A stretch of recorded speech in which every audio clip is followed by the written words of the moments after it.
The road to Karzang Monastery rose like a knotted spine through fog and scree. Liren's boots found purchase in the crumbling shale only because she kept her eyes fixed on the next ledge, refusing to glance at the drop yawning to her left. She had been warned in the last village that the monks above traded in strange cloth silk, as soft as breath and cold as regret, and that anyone who stared too long at their tapestries returned with pupils dilated by horrors no daylight could bleach away. That would have been reason enough to steer south toward warmer passes, but Liren carried a scroll case across her back, and inside it a petition for the abbot. She needed a single line from a lost sutra rumored to be preserved only in the mountain retreat. The abbot, she'd heard, bartered knowledge for curiosity. By dusk, she reached a lacquered gate half buried in snow. Iron chimes trembled overhead, releasing a sound like teeth clacking. A monk in ash-gray robes appeared wordlessly and conducted her through courtyards glazed in ice. No lamps burned. The walls themselves glowed with a dull amber that seemed to seep from the stone. The monk indicated a cell, then left her. Liren slept fitfully, lulled by faint scratching like quills on parchment coming from behind the walls. Morning brought thin tea and silence. She waited until someone remembered she was here, and eventually a novice came to escort her through a maze of galleries. Empty wooden looms lined the corridors, each hung with gauzy thread. In the still air, the threads appeared unmoving, and yet, when the novice passed, they quivered as though stirred by his heartbeat. He stopped before bronze doors, etched with spirals. "The chamber of spindle dreams," he whispered. "The abbot receives supplicants inside. Do not speak unless invited. Do not brush away what lands upon you." Before Liren could ask what that meant, the novice pushed the doors and left her alone. The chamber was cavernous, its vaulted ceiling lost in shadow. Shelves climbed the walls, each bearing jars stoppered with wax. Inside every jar crouched a spider no larger than a thumbnail, shimmering silver beneath the glass. Their abdomens rose and fell in sleep, legs twitching as if climbing unseen strands. Tiers upon tiers of somnolent arachnids ringed the room in a silent choir of nightmares. A man, in crimson robes, sat at a low table. His head was shaved, except for a slender topknot threaded with red silk. He looked up with eyes that seemed perpetually half-lidded, as if dreaming alongside his collection. "Pilgrim Liren," he greeted, without her giving her name. "Welcome to the threshold. I am Abbot Dorji." His voice was gentle, yet it vibrated with something metallic beneath. She bowed. "I bring a petition, honored abbot." "I know what you seek. The Airless Sutra, line 27 of the 12th canticle. It speaks of the gate that exists in the mind, neither open nor closed. But you already carry that gate." He tapped his breastbone. "Why come so far?" Liren hesitated. "The sutra is the last fragment missing from my master's commentary. Without it, the manuscript is ash written on wind. I offer service in exchange." The abbot's gaze drifted toward the glimmering jars. "Service comes in many threads. Walk with me." He led her through a rear door into a cloister garden, where frost grew like fur on black pine. Filaments so pale they might have been moonbeams stretched between branches in criss-cross lattices. Monks in masks and fingerless gloves harvested the strands onto bone spools.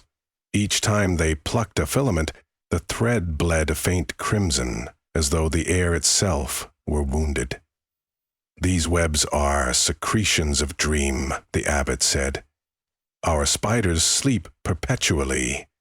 Their minds traverse hell's 9 terraces, and what they witness they weave into silk. We gather it, then loom it into tapestries of trial. A silkworm spins from what it eats," Liren murmured, watching. "But your spiders spin from what they imagine." "From what they remember," he corrected. "All creatures once touched damnation before first breath. We too, but we forget. The spiders recall." Liren felt the cold deepen. "And the tapestries?" "Mirrors. Dorja began walking again.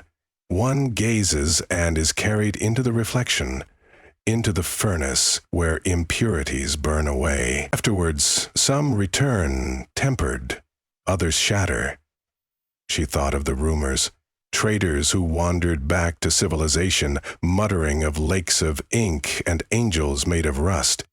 You sell these? Our mission is not commerce. The weaving is penance. Viewers volunteer. Yet sometimes a traveler's arrival is ordained.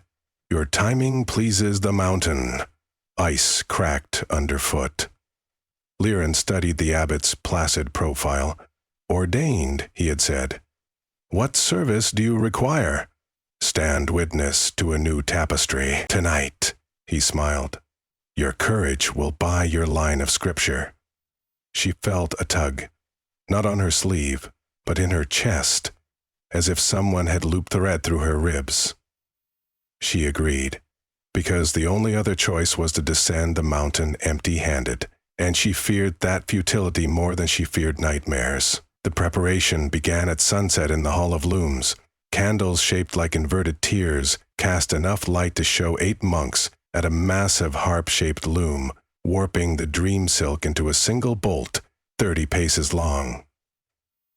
The strands whispered as they stretched, muttering syllables that made Liren's teeth ache. She was given a robe the color of old bone and led to a dais facing the loom. The abbot addressed the gathered monks. Tonight we unveil the mouth beneath roots. Its vision shall pave the way toward our great undoing. Liren swallowed. Undoing sounded uncomfortably final. A gong tolled. The monks worked the shuttles with preternatural speed, and the bolt unfolded, a pale river of cloth, detonating with color as pigments hidden in the fibers met air. Scenes bloomed, a forest upside down, trees growing from a sky of coal, a stair spiraling into a throat lined with bells, a city constructed entirely of jaws clicking in unison. The images shifted like oil on water. Gaze until the cloth becomes a doorway, Dorja instructed. Liren fixed her eyes upon the center, where a dark knot pulsed like a pupil. The air thickened. Candle flames leaned away. A high whine penetrated her skull. The spiders, thousands of them, dreaming in chorus. The hall vanished. She stood at the edge of a pit that exhaled heat and sorrow. Sheets of glassy obsidian rose and fell like the flanks of a sleeping beast. She smelled charred feathers. So this is hell, the academic part of her mind noted, unsurprised by its architecture of remorse. But the rest of her recoiled. A hunched figure approached across the shards, each step sounding like a book snapping shut. It wore a mask of stitched parchment, and from the mask dangled keys that chimed with each breath. When it spoke, the words were those Liren had inked a decade ago, on a night she had tried to suppress forever. They drowned because you read the river wrong. Her breath hitched. She was back at the flooded crossing, leading refugees toward what she promised was a shallow ford. Under the moonless sky, she had misjudged the depth. 3 children swallowed by black water. Guilt packed her lungs now, as it had then. I know who you are, she told the masked figure. You're custodian of failures. Take your judgment. I've carried it already. The figure offered the key chimes. Enter and amend. Beyond it, the obsidian opened into a door. Liren understood. The tapestry was not only display, it was mechanism, an engine powered by confession. She took the keys.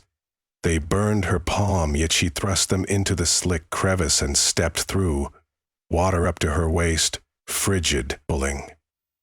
She could taste iron. The children clung to her memory like weeds, but remained out of reach. In the distance, lanterns bobbed, monks harvesting spider silk between drowned trees. Hell and monastery interweaved, impossible to tell seam from seam. If I could exchange my breath for theirs, she cried, I would. Froth rose, sculpting itself into 3 figures of silt.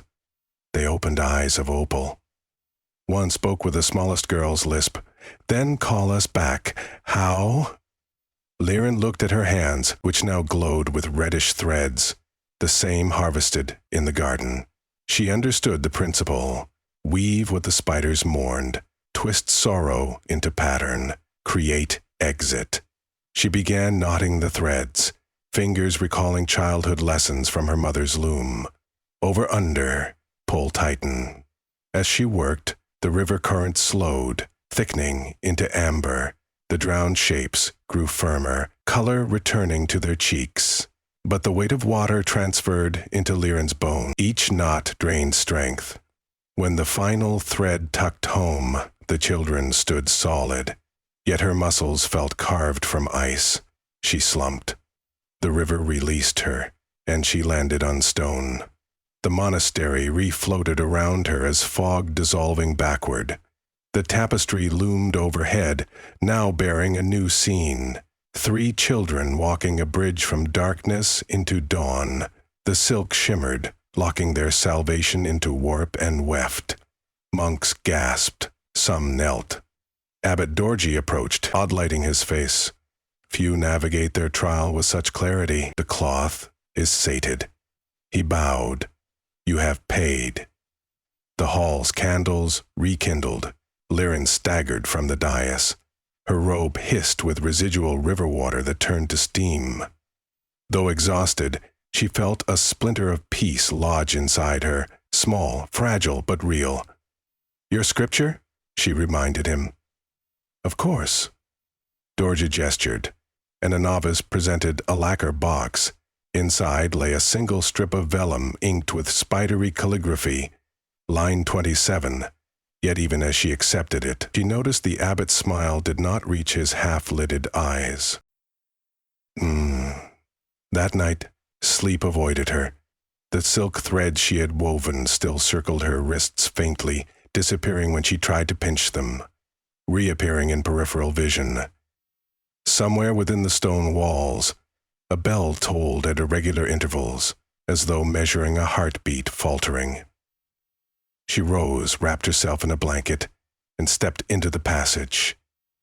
Moonlight poured through arrow slits, illuminating motes that moved with purpose.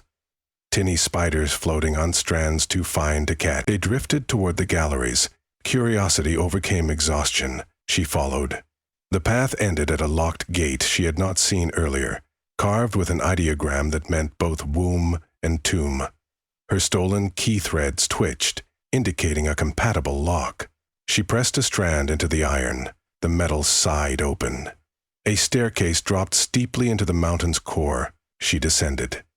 At the bottom, a chamber twice the size of the Hall of Looms pulsed red. Rows of frames stood cloaked in tarps. The air stank of rusted prayers. Liren lifted a cloth. Beneath lay tapestry after tapestry, each depicting vistas beyond horror. Oceans boiling with script. Giants gnawing constellations. Cities of mirrors reflecting nothing. These were not on display for penitence. These were stored, hidden. She counted 49. Above each a plaque naming a virtue, mercy, humility, temperance. It's all inverted through nightmare. A realization clawed her. The monastery was not expunging sin.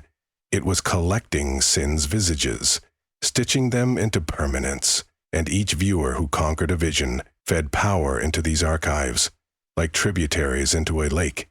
Footsteps scritched. She turned. Abbot Doriush stood at the stair, candles in his palms. Shadows chewed away the gentleness from his face, leaving something ravenous. "You were not invited here," he said. "What are these?" "Foundations," he replied.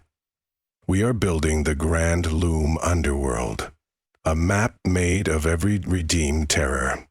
When the design is complete, it will open the gate in truth. No longer private vision, but physical concord between mountain and pit.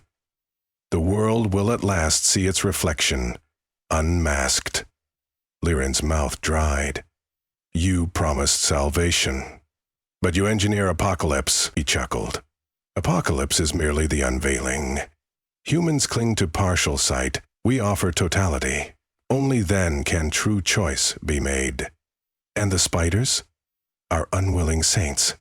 Their dreaming minds keep the weave supple. Without them, memory would stiffen, petrify. We feed them tinctures of poppy and brimstone to maintain their descent.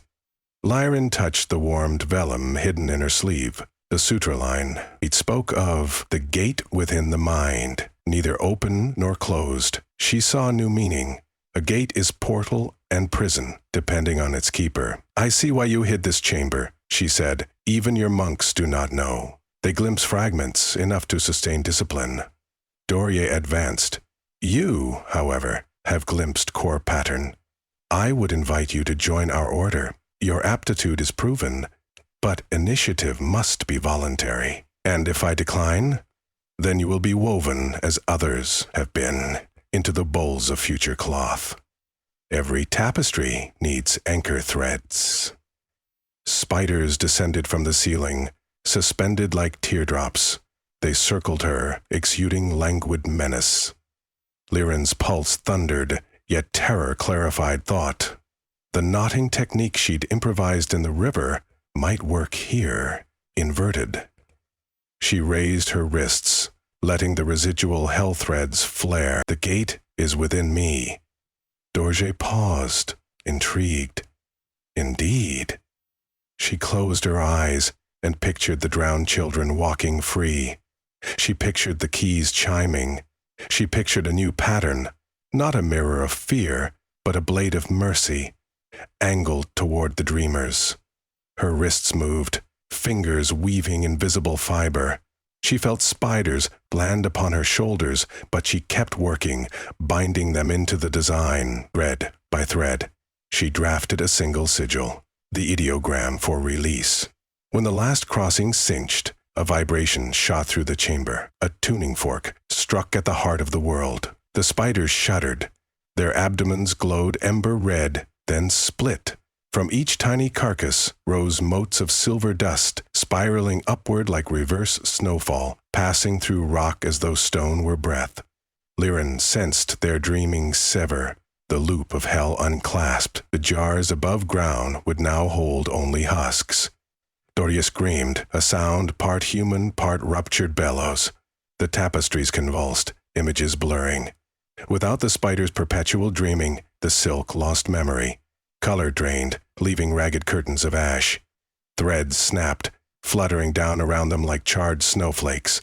He lunged. Lyran dodged, adrenaline sharpened fatigue into spears.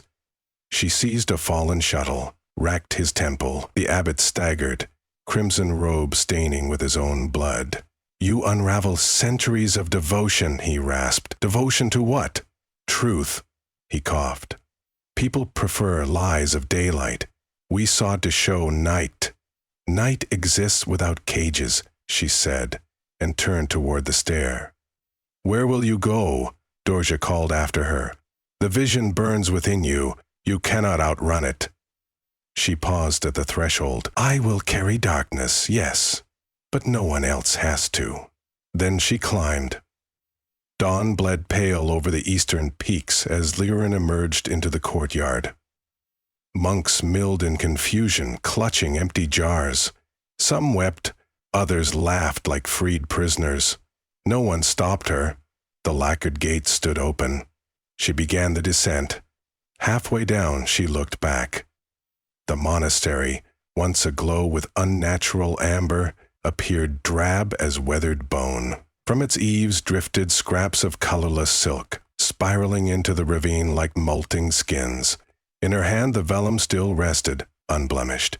She read line 27 aloud. Between border of breath and hush lies the door knit of knowledge and mercy. Push and decide. She folded the fragment, slipped it into her scroll case and continued downward. On the wind, she thought she heard the faintest hum, as though thousands of tiny dreamers, newly freed, were singing the dawn into being.